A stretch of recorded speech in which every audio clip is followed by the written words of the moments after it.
اور اللہ نے کہا کہ وما خلقت الجن والانس الا ليعبدون، میں نے تو تمہیں پیدا ہی عبادت کے لیے کیا.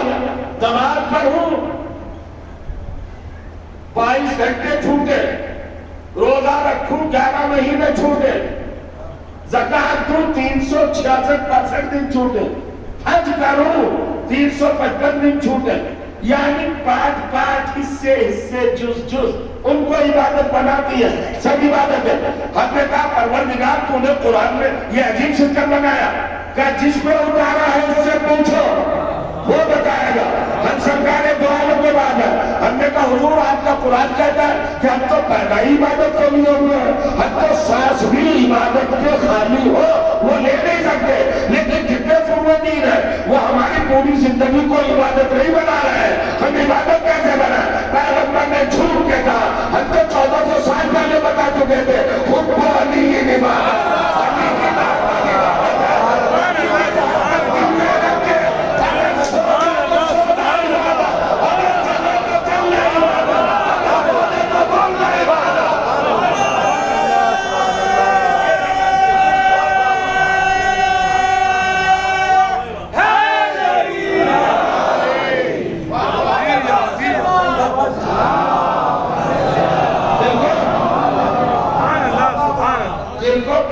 محبت علی بنا لے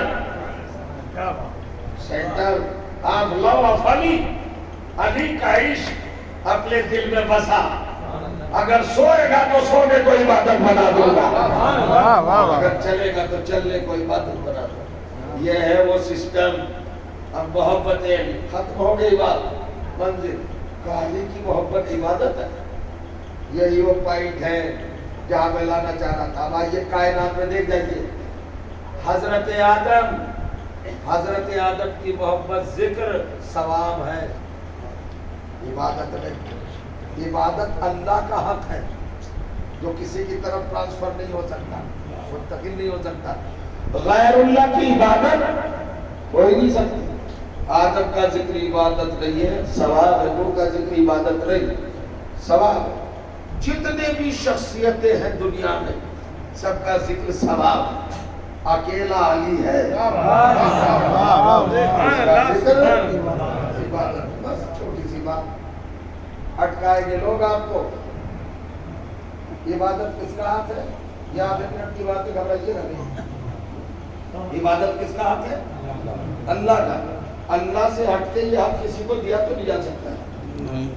دیکھیے اپنی عبادت کے بعد بھی والدین کے ساتھ احسان کی لفظ رکھی ہے، عبادت کی نہیں.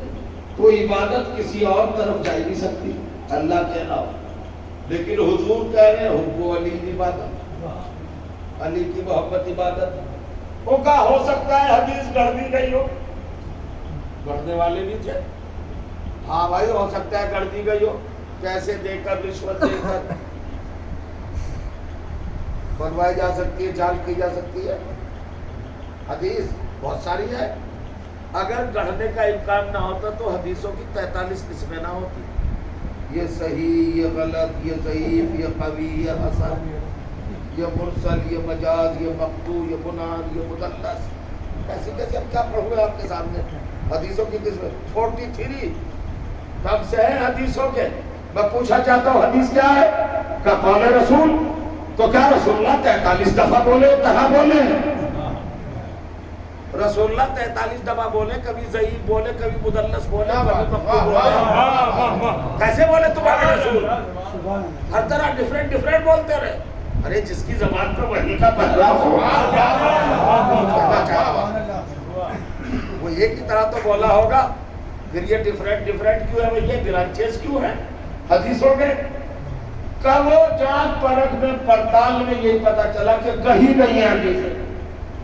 تو بھیا یہ حب والی عبادت والی بھی کر دی ہوگی کسی نے، چاہنے والوں نے پیسے دے کے راویوں سے کڑوا لی. چلو بھائی راوی کو تو گھوس دی جا سکتی ہے، رشوت دی جا سکتی ہے. اللہ تعالیٰ کو بھی دے گا کیا رشوت؟ اس سے کڑوا کے دکھا. اس نے کیوں کہا؟ عبادت ہے اللہ کا حق. انسان پریشان ہے، علی کی طرف کیسے ٹرانسفر ہو گیا؟